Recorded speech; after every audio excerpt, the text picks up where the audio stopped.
Welcome back to WeAreSC's Recruiting Roundup with Scott Schrader. I'm Dylan Brashier, and we're back on another Friday with some important recruiting news. Scott, I understand we had some important recruits last weekend, and you have some predictions. You want to talk about it?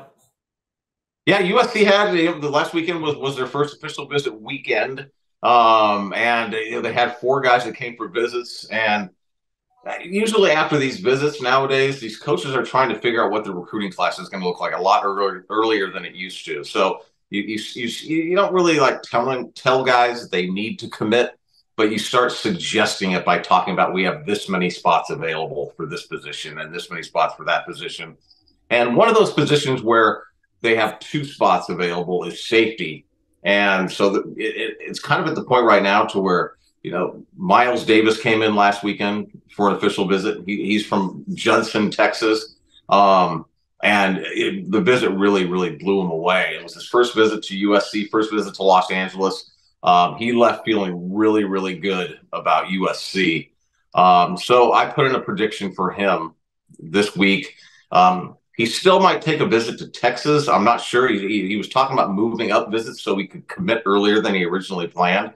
So we'll see how things play out the rest of this week. But he was one of the predictions that I submitted. Another one was for another defensive back, but a cornerback this time. Marcellus Williams. His brother Max has been at USC for 4 years. He's now going to be a redshirt senior this year. And Sellis, to me, is probably out of all of the cornerbacks, at least on the West Coast, is the most ready to play next year. And it's not like USC is going to be in a position where they have to have some new guys come in that they're capable of playing as true freshmen. They're going to need guys that are going to be able to make contributions next year, whether it's at safety or cornerback. So I put in a prediction for Marcellus. There's a situation where he's really like Dante Williams, Coach Williams, is like family to the Max Williams family, Marcellus's family. So there's a lot going on there, but they still had to feel confident in USC that Marcellus was going to get developed, as well as he could at other places like Ohio State, like Oklahoma, like Alabama, places that have kind of proven that they send guys to the league at certain positions. So, this will be a big, big pickup for him. And USC in the last few weeks has really made a strong push for him. And that's kind of like there's a combination of everything that put me over the top with him to make a prediction. The other one was a kid that I went and saw last Saturday in West Columbia, Texas. I was in Atlanta the night before watching Jonte Gilbert, a class of 2025 defensive back. And I got up in the morning on Saturday and flew to Houston, drove an hour and a half down to West Columbia to see Draylen Miller. And let me tell you what, this is one of those guys too physically that's ready to play as a true freshman. USC has done pretty well at wide receiver. They're really, really picky. The fact that this is one of their primary guys says a lot about how they view Draylen as a player. I went and saw him, and he is one of those guys. It's one of those cliches to where if the ball is catchable, he's going to be the one catching it. So I put a prediction in for him. It's going to be a really, really close race with LSU. LSU was the school I think that most thought he would end up at before he took his unofficial visit to USC. He's got an official visit set for June 16th to the 18th. He'll also be in Los Angeles. We're talking about Draylen Miller. I make sure people know I'm kind of going off on a rant here, but he will also be in Los Angeles for the Elite 11 finals the week before his official visit. So he'll be in USC. He'll be near USC on campus quite a bit before he announces his commitment on June 29th. So I will exhale now and throw it back at you. For sure, yeah. I want to circle back to Draylen Miller. What kind of receiver are we getting for people that don't know? Like his size measurements, is he a slot outside? I know you said he has strong hands. Or where are we going to see him if he commits? Yeah, he's a real physical guy. Very, very strong. He's not going to be the guy that's going to run past a whole lot of guys. But, you had a receiver at USC, and he's not the same size as Mike Williams. But you have a guy that's going to be physically dominating, run good routes, and just catch everything. He's got really good length. I think he's about 6'2", if I had to guess. I don't know what his weight is, and just based off what I was looking at, I would say he's in the 200 range. But you can just tell that his change of direction is exceptional. The ball can be thrown pretty much anywhere near him, and he's his timing on his leaps was something else that impressed me a lot too. So there were a lot of times this past Saturday where he was double, triple covered, and he still caught the ball. Catch the ball in traffic. Now, as far as where he's going to play, USC is talking to him about playing pretty much anywhere as receiver. He play inside, outside. He's even talking about how they've mentioned putting him in the backfield a little bit and lining him up running back and let him try that as well. So it's a real versatile player. Really good student. I think he's got a 3.7 GPA. And so, this will be one that I think that could come down to the wire. But I think since he's got that June 29th commitment date, that'll put me over the top for predicting USC. Oh yeah, it's coming up fast, and definitely excited to see getting more recruits on the secondary, fill out that defensive back range. Yeah, definitely need the defensive backs, and they are going to bring in 5 this year. That's the plan right now. You never know how things are going to change. They don't know what the roster is going to actually look like, going into next season. But right now, the plan is to take 2 safeties and 3 cornerbacks. So, at this point, there's another cornerback from Texas, Braylon Conley, that visited last week too. He's another guy that I think USC is in a real strong position with. He's also going to announce his commitment sometime, I think, in late July, early August. He's another one for USC fans to keep an eye on. He's from the Houston, Texas area. So for those of you who are watching, if you haven't heard, our athletic director, Mike Bone, has resigned. And Scott, I understand there are some rumors about potential hires, if you want to explain. Yeah, there was just I'm sure USC is going to be talking to a long list of potential candidates for this to fill Mike Bone's vacant position. And there were just 3 names that were thrown my way today, and one was Ross Bjork from Texas A&M.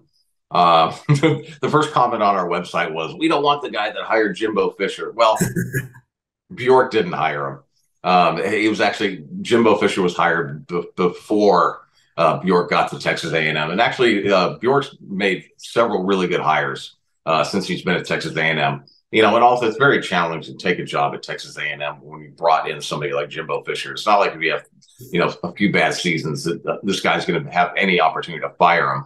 But it is at the point right now where I do think that the patience has been tested in Aggie land with Jimbo Fisher. Oh, yeah. And this is a situation to where, I don't know how serious they are with Ross Bjork, but, he was one of the names that was from my way. Jen Cohen from the University of Washington was another. I think that she is really actually one of the most highly respected athletic directors in the country. So I think that might right now, just based off the 3 names that I've gotten, I would think that she would be probably the best fit. But then you've got Kim Heaton from Ohio State. She is currently kind of, pardon the pun, but Gene Smith's right-hand woman. She is, I don't know the exact title that they gave her, but she's kind of like what Brandon Sosna was to Mike Bone at Ohio State. And Gene Smith has a history of grooming, these athletic directors that go on to other schools and become names themselves, like Martin Jarman at UCLA was one of them. Pat Chun from Washington State is another. And I know that there's at least 1 or 2 more athletic directors that I could name off, but that's just where the list is starting. There might be others, but these are just 3 that I heard of that USC will be looking at. So, there's not a whole lot to offer beyond that. Oh yeah, of course. And we're early in the hiring process. Do you think of a rough estimate of when they will finally make the hire? Will it be before football season, or will it be? Well, I haven't heard that either, but I would think absolutely need to have this hire done by the football season. You don't need to have this all going on because these athletic directors that time of year, they don't have time to be interviewing for jobs. They don't know what they're going to get. Yeah, there's just too much going on. But I don't think USC's in a hurry, so they don't have to have one hired by next week or even next month. I do think it probably will be next month. But at the same time, USC has a lot of these projects, I think, the new facilities. A lot of stuff is already the wheels are in motion on that. So I don't think it's imperative that they have an athletic director hired. I don't think it's going to slow down the process of any of the projects that USC has currently plans for. So, it will be interesting to see, there's a lot of thinking that USC is going to end up hiring a woman athletic director and just kind of fall in line with the thinking that USC is kind of at the point where the equality and all that kind of stuff, the political stuff starts to become a factor at some of these schools. And, I don't think USC will hire specifically for those reasons, but it might be part of the reason. Yeah, that definitely makes sense. So definitely keep an eye out for those three names in the future for the hiring process. Yeah. We'll have more next week, I'm sure. For sure. So the betting lines have been released for the first 2 weeks of the college football season, and let's just say USC is huge favorites versus their first two opponents, Nevada and San Jose State, by over 30 points for Nevada, and then 30 points for San Jose State and 35.5 points for Nevada. Scott? Yeah, I mean, that's not surprising to us. It's the fact of the matter is USC is going to score a lot of points this year. Yeah. As good as the offense was last year, it's going to be better this year. We all get they lost Jordan Addison, but they have gained so much, and another year of Caleb Williams. So I'm really not surprised by that. I would actually be surprised right now if they had to put a betting lineup for every game if USC wasn't a favorite in every one of the football games they're playing this year. Even up at Oregon, it might be a slight favorite, but I think currently the way it stands right now, if you look at some of the preseason polls, you've got USC at the top, and then you got Washington after them, then you got Oregon, then you got Utah. And, UCLA's in the top 25, and that's going to be our segue into what do you think are going to be the one or two toughest games on the schedule this upcoming season? And we will use 5 games. We will use Notre Dame, UCLA, Utah, Washington, and Oregon as our 5 games. Which one or two of those do you think USC is going to have the toughest time with? I'm going to say Washington. I feel like, I've made a little top 12 QBs in the Pac-12, and Michael Penix Jr. is close to first. I mean, I got to give it to Caleb Williams, but I feel like he was a Heisman snub last year. He should have been invited, but he's definitely the second best quarterback in the conference, and he's going to be lightning on the field versus USC, and I'm definitely worried about that game. Yeah, I think it will be challenging. The one thing that USC has going for them in their favor in that game versus what I think will be the toughest game is it's at home. Yeah, definitely. So that's why I'm going. I'm sitting there going, is it going to be Notre Dame or is it going to be Oregon? I think Oregon is a better football team than Notre Dame. And I think that Oregon is arguably as tough a venue as any that USC will play. 100%. Yeah, everything's right there. Yep. The fans right at the bench. Yeah. And they're great fans. I mean, these are loud and it's they're engaged from start to finish. It's a great venue, and it'll be a great ending to the Pac-12 run for USC to be able to play up in Eugene again. So I think that will be the toughest game for USC, and you and I have that second game also, and I'm going to go with Notre Dame because Notre Dame's another place that's difficult to play, even when Notre Dame's not good. And you and I before this were talking about how 2005 is a perfect example of that when USC needed the Bush push to win the game at the at the very, very end. And you could argue that there was a lot of weird stuff going on there that just kind of worked out in USC's favor, including the fact that Reggie Bush had the wherewithal to push Matt Leiter into the end zone. Talk about a football IQ, right? Yeah. So that's kind of like mine, and I will always mention Notre Dame because I love Notre Dame. I love going there. I love the experience there, and I love what Notre Dame stands for. You can hate and love something at the same time for a lot of people. I've never hated Notre Dame. I understand the USC fans do, and I'm cool with that. Of course. Their coach is now the second year coaching. They have a new quarterback, but you got to expect the unexpected. They're still Notre Dame. They're still a great football team, and they're at home. Which when is the last time USC has beat Notre Dame at home? When you have to put a lot of thought into it, it's been a long time. It's been a long time. I mean, I think we have to go back to the Pete Carroll era, if I'm not mistaken. Oh, I don't think it's that far. I'm pretty sure we won, not with Sam Darnold, but it was definitely in the last 10 years. But for me, are you gonna look it up? I'm gonna look it up. You keep talking though. You keep talking. Yeah, I think definitely Utah. We're at home for Utah, which is going to be great, but we're going to see another Cameron Rising performance. Thankfully, no more Dalton Kincaid. That's all I can be thankful for. But of course, there's still Utah, still Kyle Whittingham at the helm.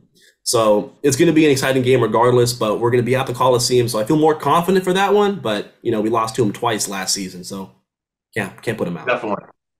Uh, Back to your quarterbacks, Pac-12 quarterbacks. Of course. Why don't you share with us your thoughts on the quarterbacks of the Pac-12? Yeah. Briefly give us the 12 guys if you can remember them. I'm going to add this while we're here. 2011 was the last time that USC beat Notre Dame in South. So it was the Lane Kiffin era. The Lane Kiffin era. Who would have thought that? So that was 12 years ago. Yeah. So that was over a decade ago. Wow. That really is a long time. Yep. Yeah, and then circling back to my, 12 rankings for the Pac-12 quarterbacks. Obviously, number 1, Caleb Williams. Number 2, Michael Penix. And really, 3 and 4 is a toss-up. It really depends how Bo Nix can perform this season. Personally, I think he'll regress. I don't think he's going to be that good this season. I feel like there's a lot of expectations for him heading into his final year. So I'm going to put Cameron Rising. He's been proven consistently good. So he's going to be at number 3. Bo Nix at 4 because he has the X factor. He can create plays.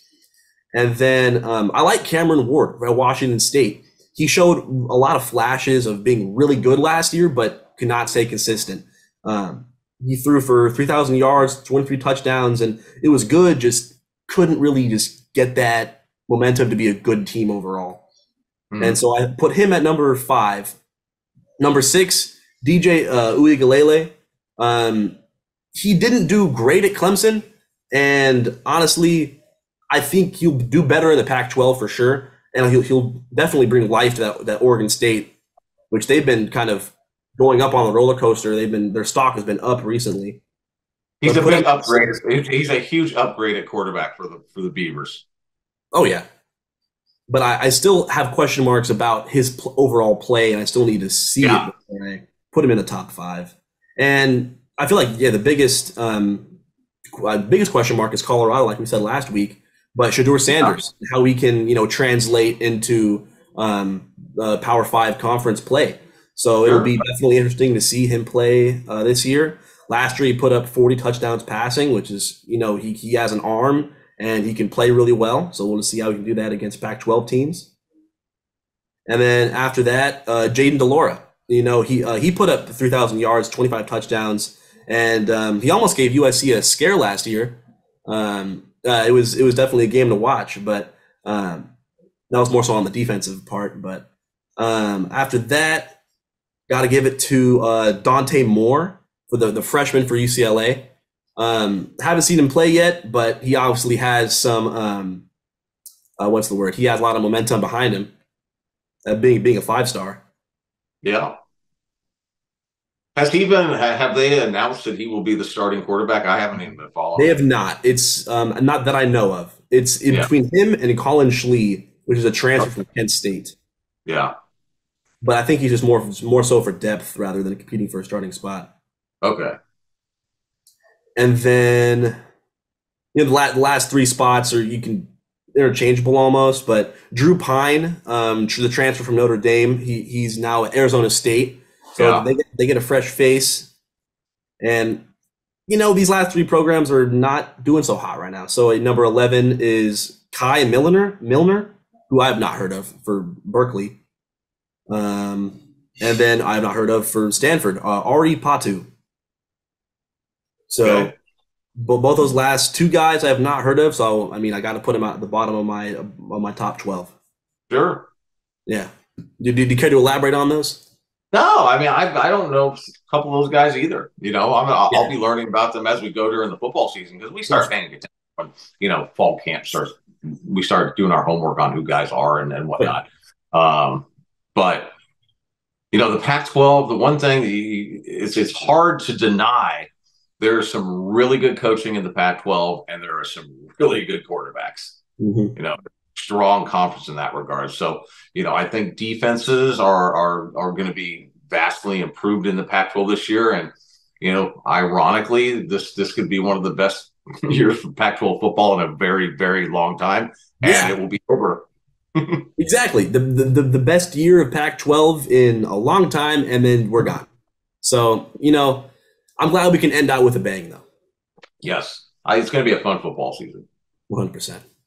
Okay, well, thank you very much for tuning in to another episode of WeAreSC's Recruiting Roundup with Scott Schrader. I'm Dylan Brashier, and we'll see you next Friday. Bye on. Right on.